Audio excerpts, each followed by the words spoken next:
رسول الله لا إله إلا الله.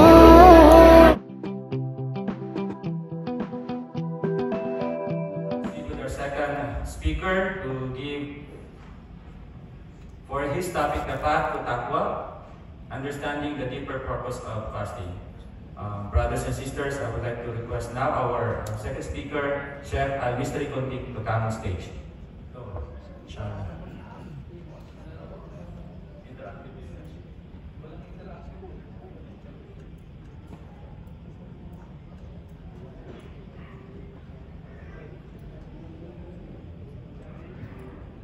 Alhamdulillahi Rabbil Alamin.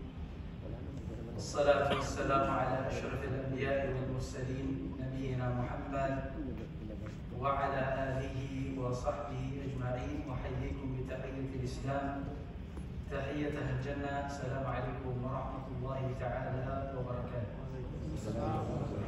Hinihingi ko po kay Allah subhanahu wa ta'ala na maging sincere lahat ng mga sasabihin ko rito at yung mga actions na gagawin ko, at tanggapin nawa ng Allah subhanahu wa ta'ala ang pagsasama-sama natin po rito at maging beneficial sa atin sa dunya at sa akhirat, insyaAllah. Unang-una po sa lahat, nagpapasalamat ako sa Allah subhanahu wa ta'ala sa nakikita ko po pagsasama-sama ng lahat po ng tribo at ng mga balik-Islam po natin dito sa Qatar. Lalo-lalo na po sa mga founders natin at yung mga elders natin tulad na lang po ni Sheikh Nuruddin, Sheikh Homer, at yung mga presidente na bawat organization na meron po tayo dito. Madalang po tayo makakita na nagsasama-sama. Sabi pa nga ni Sheikh Nuruddin sa akin, nung kami nag-usap-usap, wala po sa mundo ang pwede mong ipagsama ang tausog at saka yung marana. Masya Allah. So, ako po ay mapalad, tayo pong lahat, dahil nandito pa po sila. Pwede pa po natin silang tanungin, gawin gabay sa pas matibay pa na pagsasama-sama natin as an ummah, insyaAllah. Sa nakikita nyo po sa screen, ito po yung cycle ng life po natin. Gusto ko po magbalik tanaw tayo dun sa panahon kung saan napakaganda ng childhood memories natin. Unang-una, siguro magsisimula yan sa oras kung tayo ay pinanganak. Tuwang-tuwa ang ating mga magulang dahil nasilayan nila yung pinaka-laking gift na ibinigay para sa kanila ng Allah subhanahu wa ta'ala. Unti-unti po nakikita nila lumalaki yung kanilang anak na may pag-aaruga, pag-aalaga, o lahat ng gusto kahit hindi sila makatulog maibigay lang sa kanilang anak. Lumaki tayo na walang kamuwang-muwang dito sa mundo. Unti-unti natin nare-realize yung stage na ito, napakaganda at napakadali natin mag-enjoy. Mga pagbibisikleta, bagong laruan, tuwang-tuwa na po tayo. Ang dali natin magkaroon ng mga kaibigan na para tayong walang mga problema. Unti-unti pumasok tayo sa eskwelahan, elementary, at pumasok tayo ng high school. Sabi pa nila ang high school ang pinaka-the best stage ng ating pag-aaral. Masya Allah. I think kayo din po mag-a-agree. Parehas tayo ng pinagdaanan, napakasaya. Samot-saring mga emosyon yung na-build natin nung tayo ay nasa high school. Dito na tayo natutong magsinungaling sa ating mga magulang para lang makalabas at makagala. Dito tayo humihingi ng mga extra na mga pangbago natin para makapanood tayo ng mga movies. Although hindi siya po pwede. yung mga haram ng mga movies. Unti-unti nagbabasketball tayo kahit sa initan. Allahu Akbar. No, nagkakating classes. Ang sarap balik-balikan yung mga panahon na yun. Para tayong mga born free. Wala tayong mga iniisip na responsibility. Nung pumasok tayo ngayon ng kolehiyo, dahan-dahan nagkakaroon tayo, unti-unti nagiging seryoso, pinipili yung mga kinakaibigan at sinasamahan.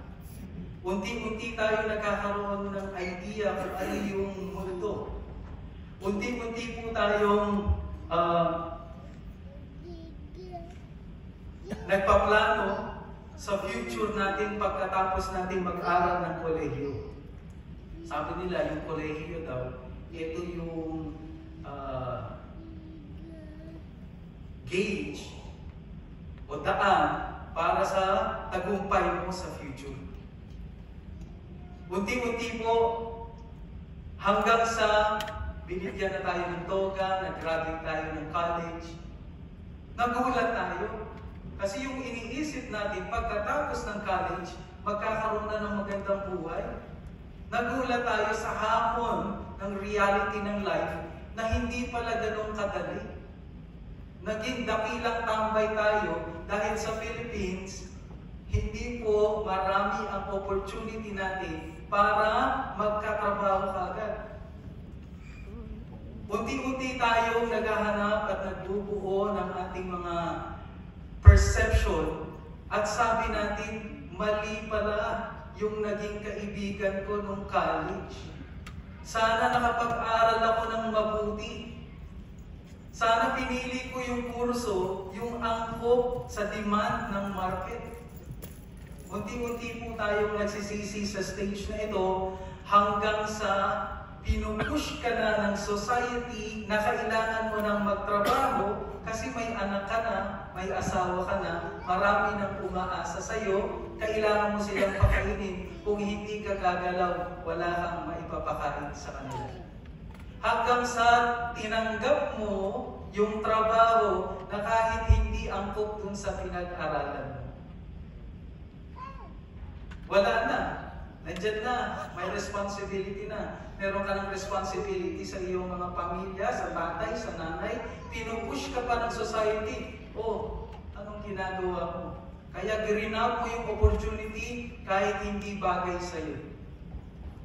Hanggang sa, Masya Allah, binigyan ka ng opportunity, naghanap ka ng trabaho papunta sa Qatar. Nandito ka na.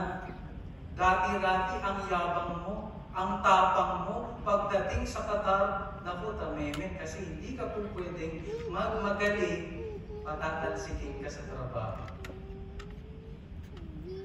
Dahan-dahan, pinaparami mo, nakaka-adjust ka sa financial stability mo, hanggang sa nakukuha mo na kung ano yung gusto mo. Nakukuha mo na kung ano yung gusto ng mga anak mo.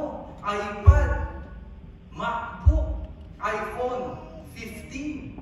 Masya Allah. Lahat ng luho nila, pwede na natin ibigay hanggang nagkaroon ngayon ng cycle ng buhay na bahay, trabaho, bahay, social media, sweldo, and then repeat. Bahay, trabaho, social media, kasi kailangan mo i-entertain yung buhay mo. Kung hindi, maluloko ka rito. Yung iba nagbabasketball, yung iba nagbibisikleta. Masya Allah, kung mayaman ka pa, katulad ng mga brothers natin, mga tausug, 35,000 yung isang bisikleta. Allahu Akbar. Masya Allah. So, yung cycle po ng buhay natin, paulit-ulit na lang. Hanggang sa nagkaroon tayo ng anak, yung cycle na yun, paulit-ulit din po sa kanila. Ngayon, kapag i-recollect natin itong fast track, fast forward na life natin, mapapatanong tayo, ito na ba yung silbi ng pagkakalikan ng Allah sa atin? Ito ba yung purpose kung bakit ako nilikha ng Allah?